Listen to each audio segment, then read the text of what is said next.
Every year, the aviation industry sends 450 aircraft to the scrapyard. But behind this lies not a mountain of garbage, but a locked safe worth billions of dollars. A drone glides over hundreds of decommissioned aluminum hulls stretching to the horizon. This aircraft graveyard rivals the footprint of a small town. The camera plunges down, snapping into sharp focus on a single weathered rivet. The eerie silence of these sleeping giants hangs in the dry desert air. To the untrained eye, peeling paint and oxidized aluminum look like a rusting tomb, but inside lies pure gold. The global recycling market for these retired machines exceeds $8 billion.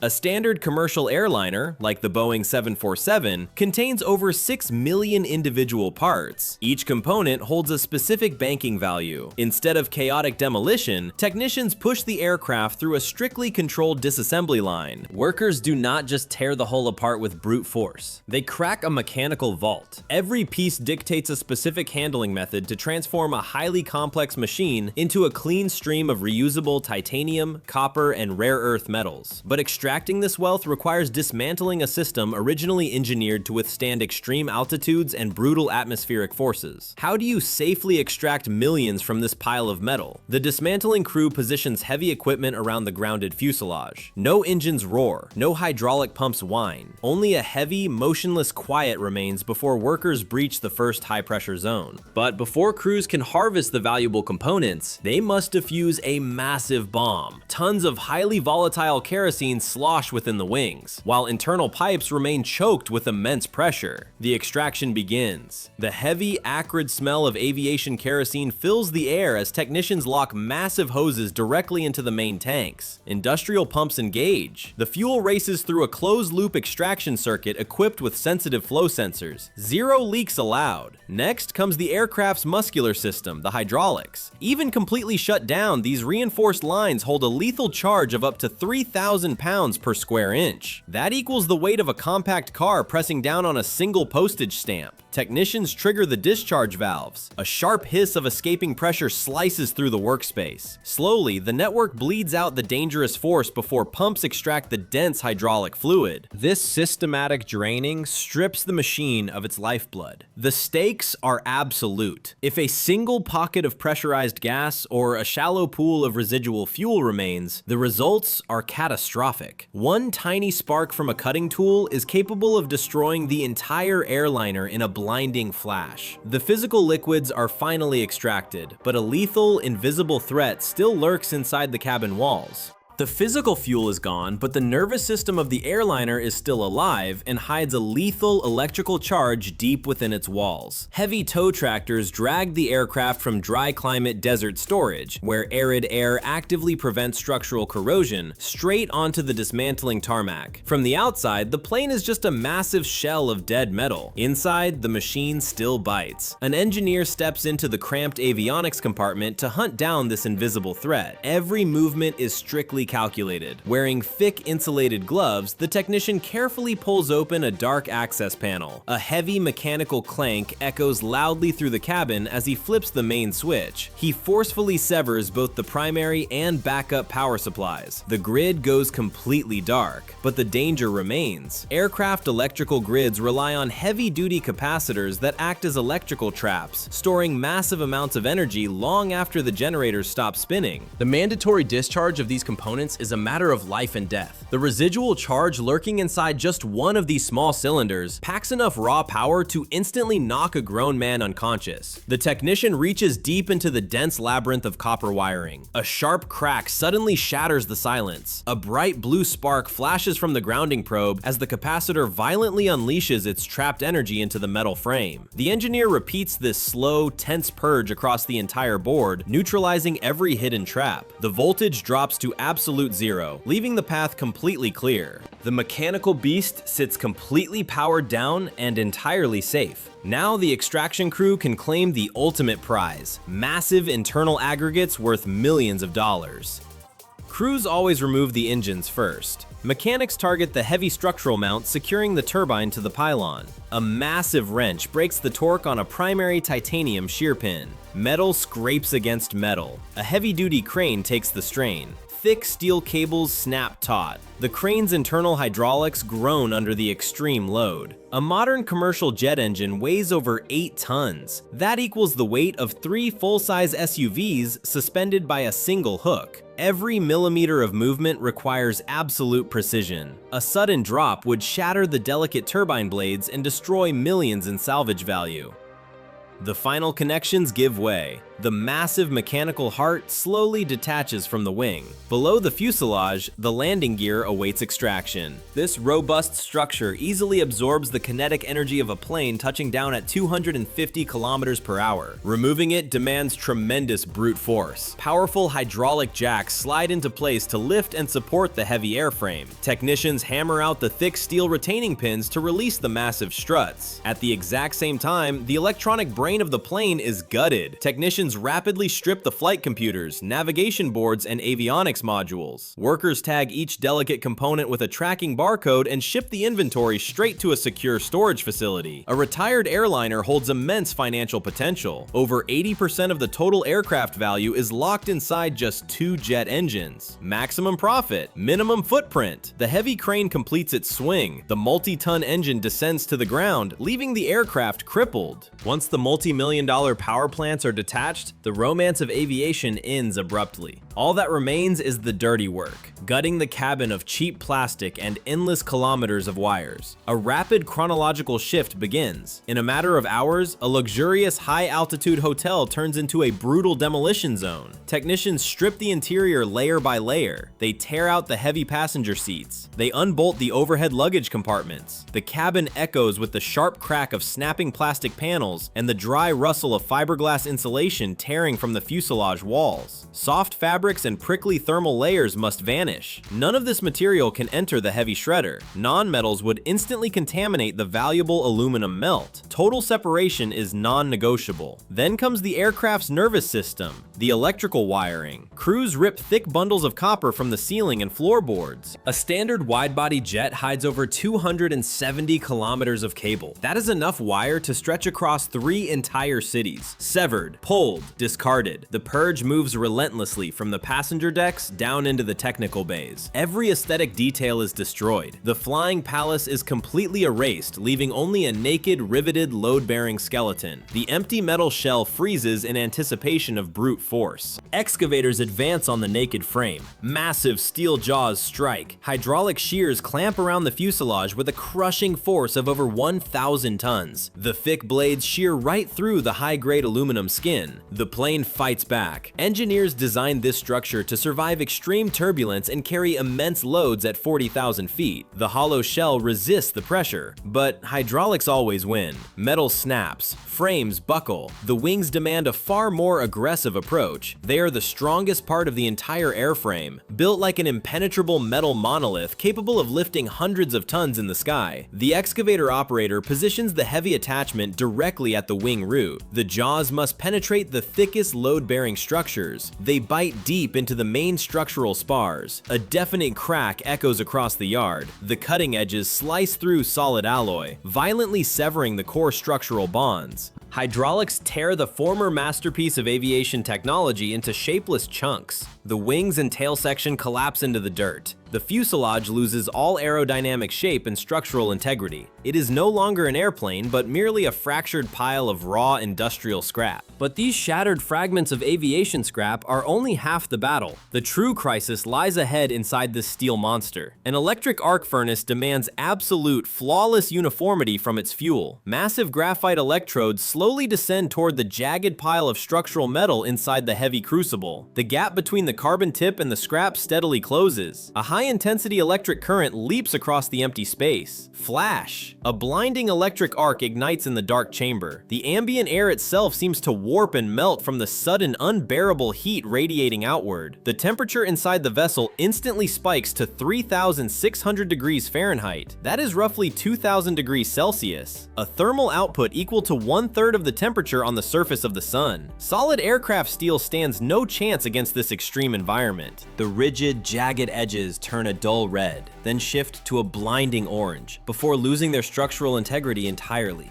Hard metal collapses into a glowing, sluggish liquid lava. Automated dispensers inject a precise mixture of lime and chemical fluxes directly into the inferno. These compounds aggressively bind with microscopic impurities, stripping away remaining paint, dirt, and unwanted aluminum traces. The chemical waste boils upward. A thick, dark layer of slag forms on the surface of the molten pool. Specialized mechanical skimmers scrape this glowing, toxic crust away, leaving behind nothing but violently boiling, perfectly pure liquid steel. The furnace requires a smooth, continuous diet of uniform fragments to maintain this unstable physical reaction. So how do you transform massive, indestructible aircraft wings into bite-sized food for this liquid hell? The deafening screech of tearing metal drowns out all other sounds. The concrete floor vibrates violently. To feed a 3,600-degree furnace, massive aircraft scrap must first be turned into industrial mince. After a rapid transit from the dismantling yard, the oversized chunks of the fuselage face the ultimate size reduction. A massive section of a wing drops into the primary hopper. Below it, dual rotating shafts wait. Hardened steel teeth bite directly into the aluminum skin. The metal twists, buckles, and tears to shreds. These heavy-duty industrial shredders pack over 4,000 horsepower. They grind high-strength aviation alloy like flimsy cardboard. The relentless crunch of the pulverized airframe echoes through the entire facility. This shredded chaos of debris then spills onto a high-speed sorting line. First, a high-power overhead magnet extracts all ferrous metals from the stream. Heavy steel brackets snap violently upward. The remaining mixed flow moves forward and hits the eddy current separator.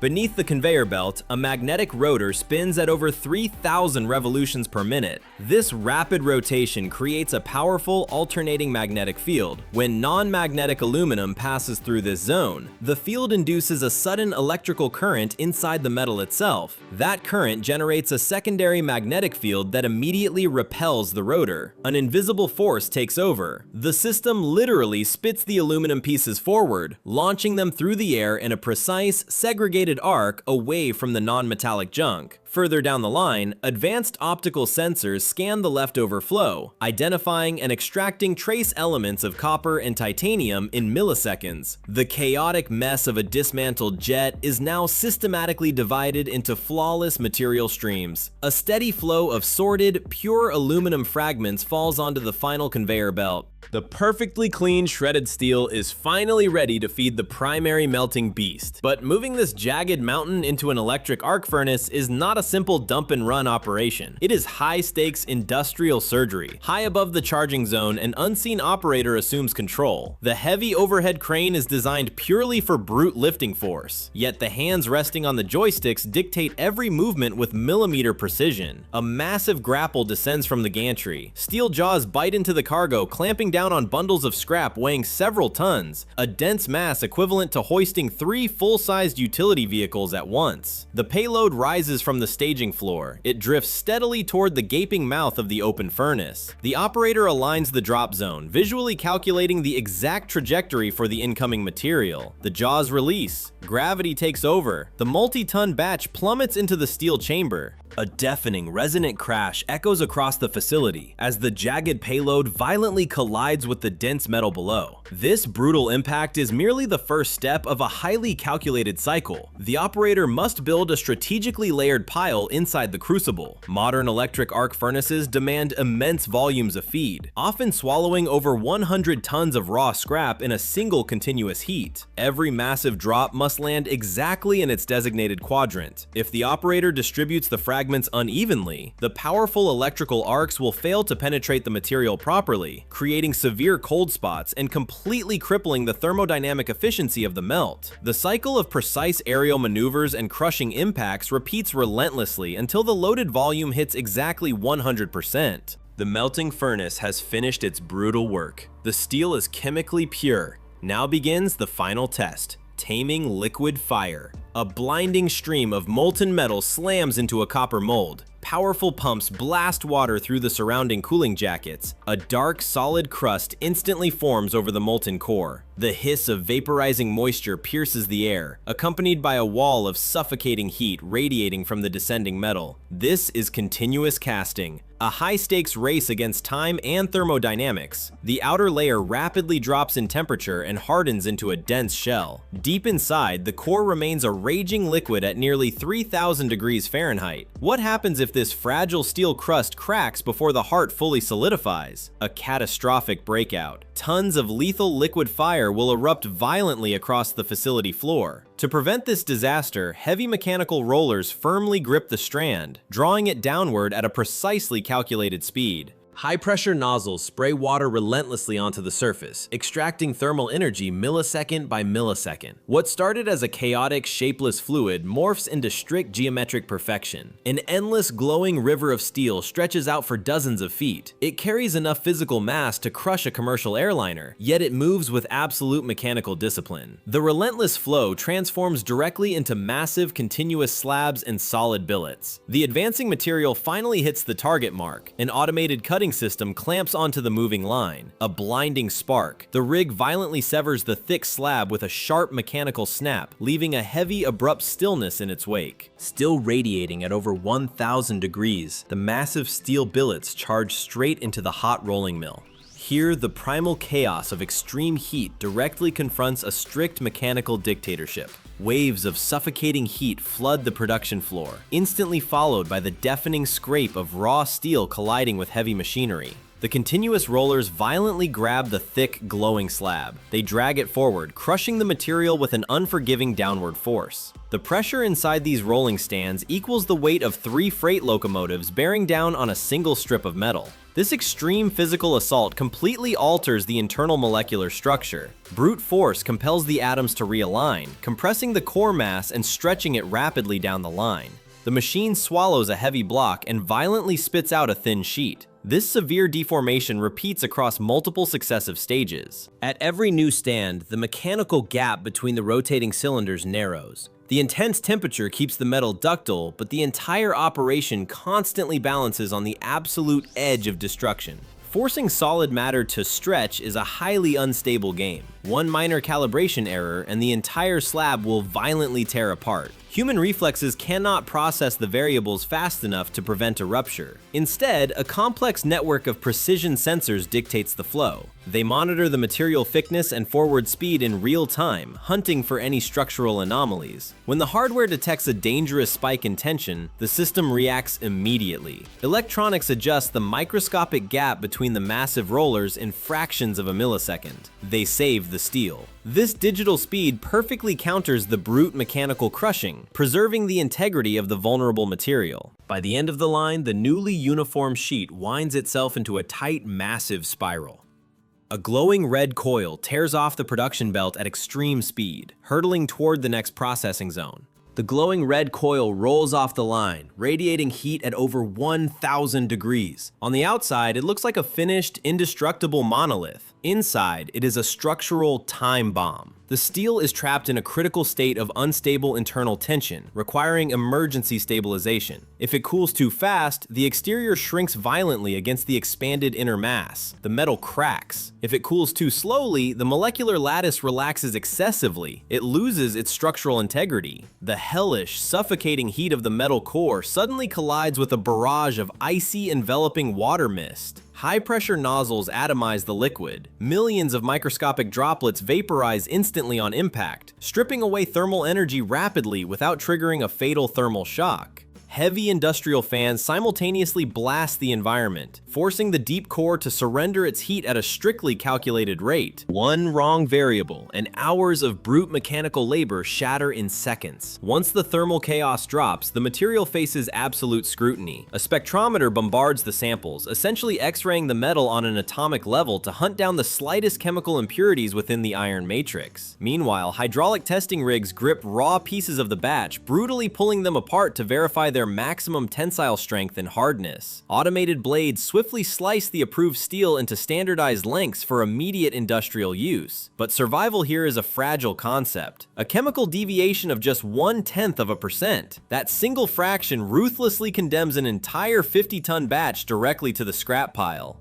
This paranoid quality control with spectrometers completely erases the past life of the aircraft. There is no more waste. Only pure potential remains. The cold, flawlessly smooth surface of the newly cast cooling block bears no stress fractures and no scars from turbulent skies. A ghostly silhouette of a dismantled Boeing seems to hover right above these shining ingots. 30,000 flight hours, 4 million logged miles. All of that massive history is ruthlessly compressed into one piece of perfect, unyielding alloy. A commercial jet usually reaches the end of its life cycle after 25 years of service, yet the material itself refuses to die. We can trace its chronological jump backwards to the freezing stratosphere, then down into the brutal heat of the melting furnace, and finally far forward into the hull of a brand new machine. Through this aggressive thermal cleansing, the structural karma of the metal is entirely reset.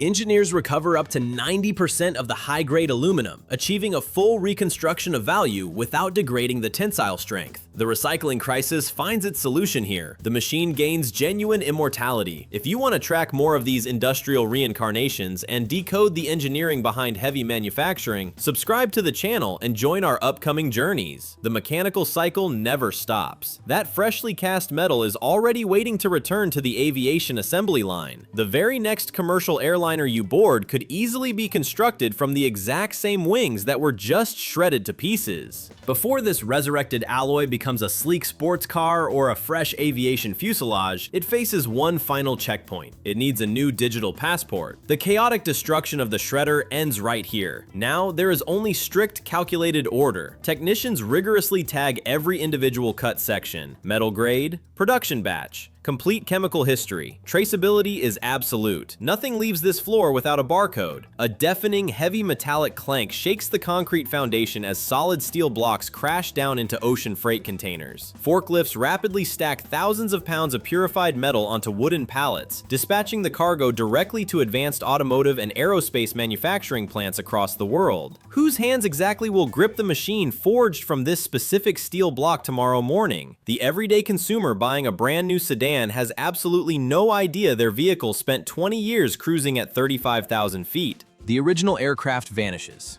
The raw material survives. Two massive steel doors of the shipping container violently slam shut. The heavy locking latch drops down, instantly cutting off the deafening factory roar.